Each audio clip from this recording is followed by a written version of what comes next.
Olá, pessoal. Então, continuando a aula sobre ligações covalentes hoje, né? Bom, então vamos começar a aula retomando alguns aspectos das aulas anteriores, certo? Sobre ligação covalente. Bom, lembrando, né? Ligação covalente é o compartilhamento de um ou mais pares de elétrons através de dois átomos. Por que esses átomos buscam compartilhar elétrons? Para se estabilizarem com 8 elétrons na camada de valência, então através da regra do octeto. Bom, esse compartilhamento de elétrons é o que gera então as ligações. Quando a gente compartilha um par de elétrons, a gente tem uma ligação simples. Agora, quando a gente compartilha dois pares de elétrons, nós teremos uma ligação dupla. Assim como o compartilhamento de três pares de elétrons nos gerará uma ligação tripla. Lembrando também que conforme a gente aumenta o número de ligações entre dois átomos, o comprimento dessa ligação diminui. Bom, além disso, na aula passada a gente ainda abordou as diferenças entre ligação iônica e ligação covalente, e entre elas podemos falar um pouquinho do ponto de fusão e ebulição, que no caso de uma ligação iônica é elevado. Já a solubilidade em compostos iônicos é considerado bom, é solúvel, certo? Em compostos covalentes já não é solúvel. E a condutividade elétrica no estado líquido, os compostos iônicos conduzem corrente e os compostos covalentes não conduzem. Bom, pessoal, retomado alguns conceitos das aulas anteriores, né? Vamos agora para a matéria realmente da aula de hoje, onde a gente vai falar um pouquinho da polaridade das ligações covalentes. Lembrando, né, moléculas polares são as que possuem uma diferença de eletronegatividade, então tem um deslocamento de densidade eletrônica, onde um átomo vai puxar mais para si os elétrons e o outro não tanto, enquanto ligações apolares têm uma distribuição igual de densidade eletrônica, são átomos iguais, então que têm uma mesma eletronegatividade. Ou então, ligações entre os átomos covalentes, eles apresentam eletronegatividades similares, porém não iguais. São entre ametais, certo? Ali do lado direito, mais a tabela periódica, as famílias 15, 16, 17, correto? Além disso, então, na ligação covalente polar, como já dito, um dos átomos terá uma maior densidade eletrônica e puxará mais o elétron para si. No caso, então, de uma ligação que ocorre entre hidrogênio e flúor, né? O ácido fluorídrico, a gente percebe que o flúor tem uma maior densidade eletrônica, puxa para si mais os elétrons do que o H. Por isso, então, a gente percebe essa delta negativo, né, direcionado para o flúor, enquanto o hidrogênio tem um positivo. Bom, então aqui a gente vai poder definir um pouquinho melhor a eletronegatividade, né, como já falado no slide anterior. Então, pessoal, preste atenção aqui na definição de eletronegatividade, né, completem no polígrafo de vocês, eu não coloquei a definição para que vocês possam escrever. Bom, então, o que é eletronegatividade? Essa definição é a capacidade que um átomo tem de atrair para si os elétrons de uma ligação química, certo? Então, tendo esse pressuposto, nós conseguimos identificar que o átomo mais eletronegativo seria o flúor, que apresenta o menor número de camadas e maior número de elétrons. Logo, tem uma maior atração entre eles e ele tem uma tendência a receber elétrons. Considerando também que ele tem 7 elétrons na camada de valência, para formar seu octeto, né, ele precisaria de um elétron, então ele vai atrair esse um elétron para si. Bom, então, já sabendo então um pouquinho de eletronegatividade e pelo slide anterior que a gente pôde observar o valor de cada átomo, né, o seu valor que cada átomo possui de eletronegatividade, a gente pode classificar eles então entre uma ligação covalente, onde possuímos átomos iguais, então não tem uma diferença de eletronegatividade na ligação, não tem então uma densidade maior indo para um átomo, né? Eles têm uma distribuição igualitária de densidade eletrônica. Uma ligação covalente polar, onde a diferença varia entre 0 e 2. Uma ligação iônica, então, que a diferença é maior que 2. Ou seja, numa ligação iônica, a gente já tem uma ligação formada por um metal e um não metal, um que tem tendência a doar e o outro a receber elétrons. Então, um está mais para o lado dos metais, né, que tem uma maior eletropositividade, e o outro está nos ametais, que tem uma maior eletronegatividade. Então, tem uma grande diferença ali, e a densidade eletrônica, por sua vez, também é maior. Então, quando a gente tem uma ligação covalente, a gente tem um partilhamento de elétrons, e numa ligação iônica, portanto, a gente tem uma transferência de elétrons. Já numa ligação covalente polar, que a gente tem elementos que têm uma proximidade de eletronegatividade, por se encontrar em uma região parecida da tabela periódica, mas ainda assim podendo ser átomos diferentes e variando um pouquinho elas, a gente está no meio do caminho, a gente tem uma transferência parcial de elétrons. Bom, saindo então um pouquinho da parte teórica, né, vamos resolver um exercício aí de forma conjunta, espero que vocês participem da aula agora também, né, a gente vai classificar, através da diferença de eletronegatividade, as seguintes ligações, iônica, covalente, polar e covalente, certo? Foi as três ditas agora no slide anterior. O NaCl, o H2S e a ligação NN no composto colocado aí.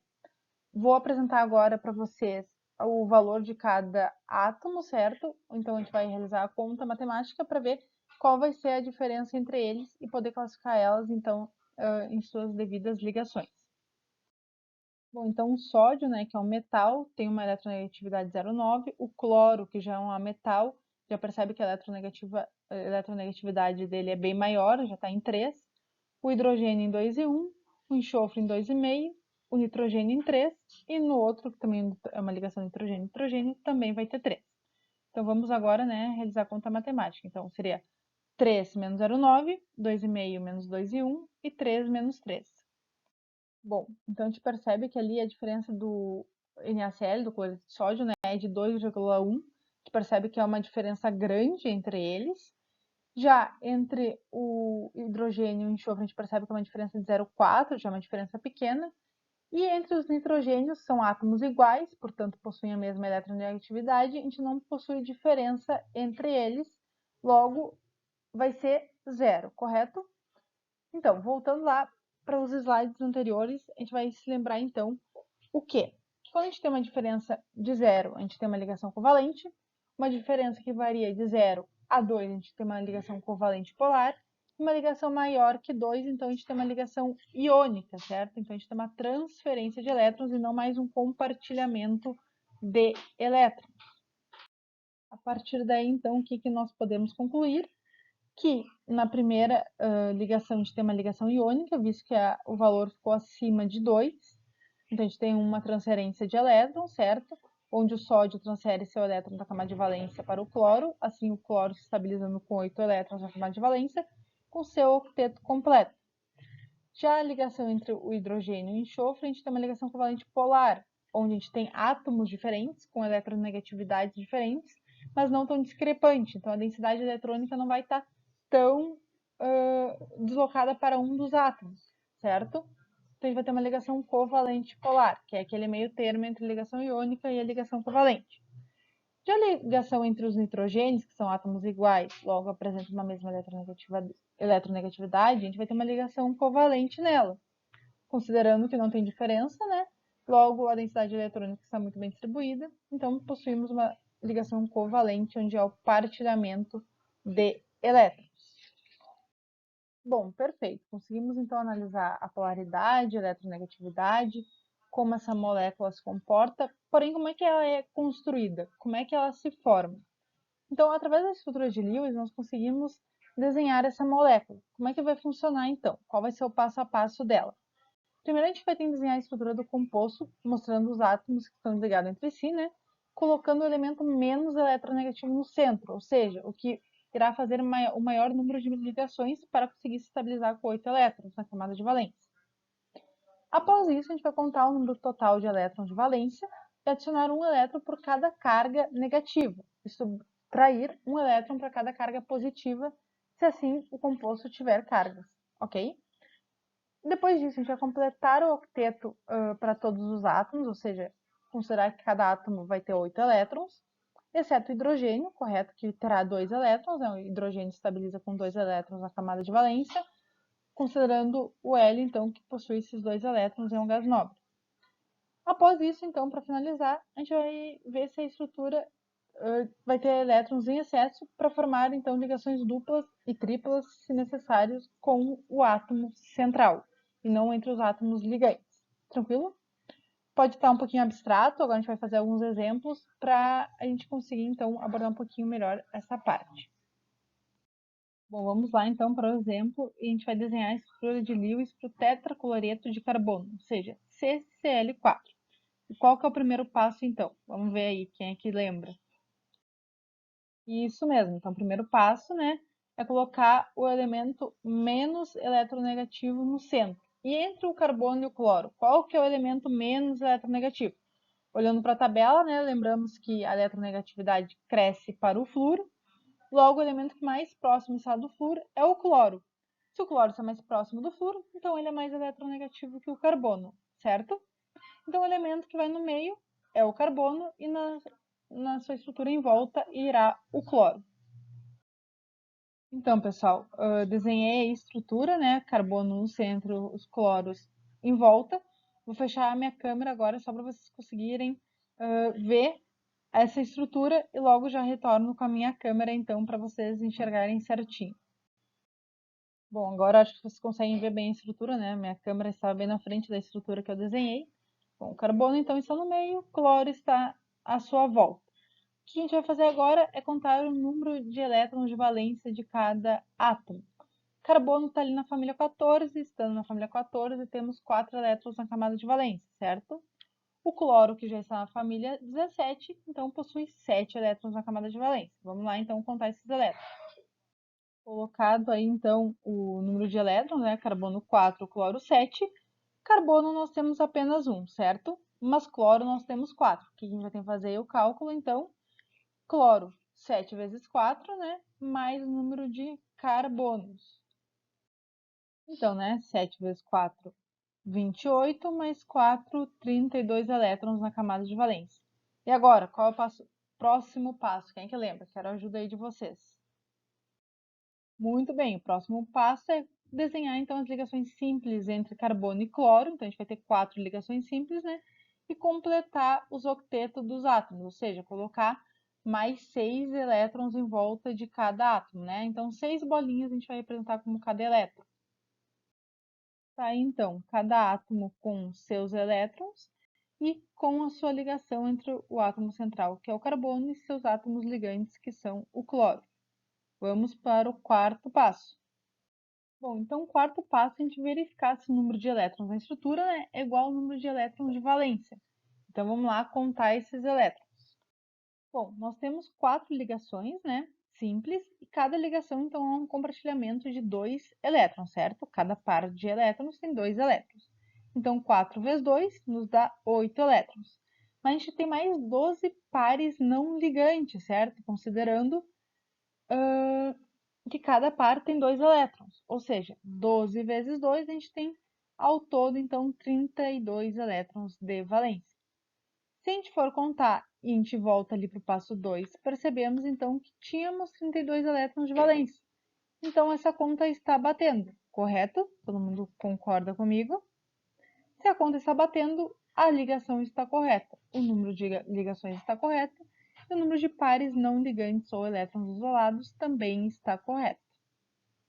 Bom, pessoal, eu mostrei então para vocês uma forma de fazer a estrutura, certo? E eu vou mostrar uma segunda forma de desenhar essa estrutura do tetracloreto de carbono, que é uma outra via também de se fazer.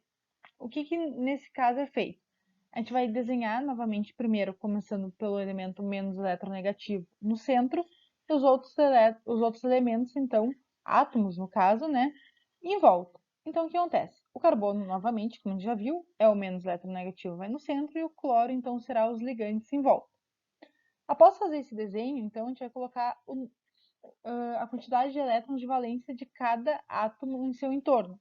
Então, por exemplo, o carbono tem 4 elétrons, então a gente vai botar 4 bolinhas na sua volta. Ali eu representei pela cor verde. E após a gente vai pegar o cloro e ver que está na família 17, logo tem 7 elétrons na camada de valência, então nós vamos desenhar 7 elétrons em volta de cada cloro. Ali também representado agora pela cor laranja. Bom, se eles obedecem à regra do octeto, ou seja, querem ter 8 elétrons na camada de valência para se estabilizar, eles vão começar a fazer ligações para que adquiram esses 8 elétrons, certo?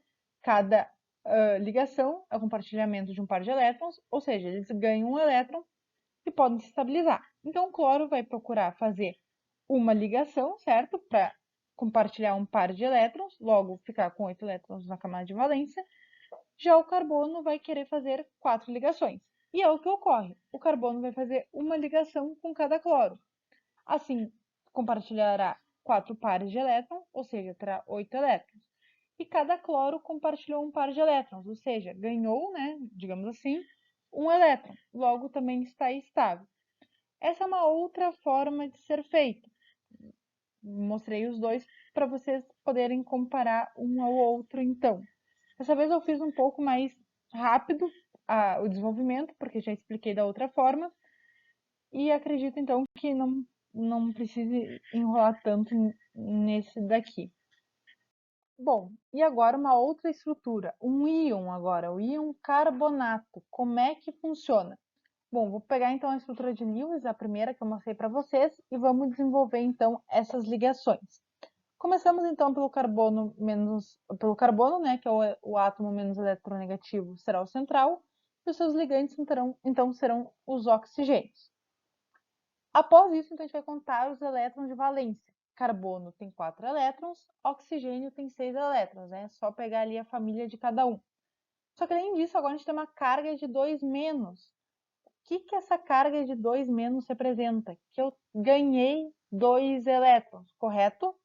Então, na hora de eu contar o número de elétrons, eu vou ter que considerar esses 2 elétrons a mais. Então, vamos lá. Temos um carbono, então teremos 4 elétrons. Temos 3 oxigênios, então teremos 3 vezes 6 elétrons, além da carga 2 menos, que ganha 2 elétrons. Então, num total, nós teremos 24 elétrons na camada de valência.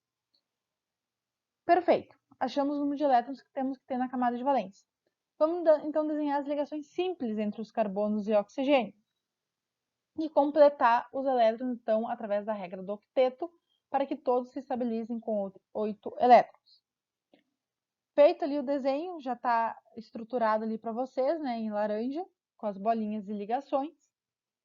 Bolinhas representando os elétrons, correto? E vamos então agora contar, verificar se o número de elétrons na estrutura é igual ao número de elétrons da camada de valência. Bom, vamos lá.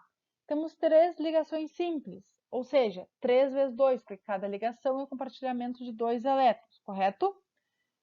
Mais 10 pares de elétrons isolados, ou seja, pares quer dizer 2 elétrons, certo? Então, 10 vezes 2. Temos quantos elétrons no total? 26 elétrons de valência. Esses 26 elétrons de valência bate com esses 24 que a gente achou anteriormente? Não bate, né? Tem 2 elétrons a mais aí.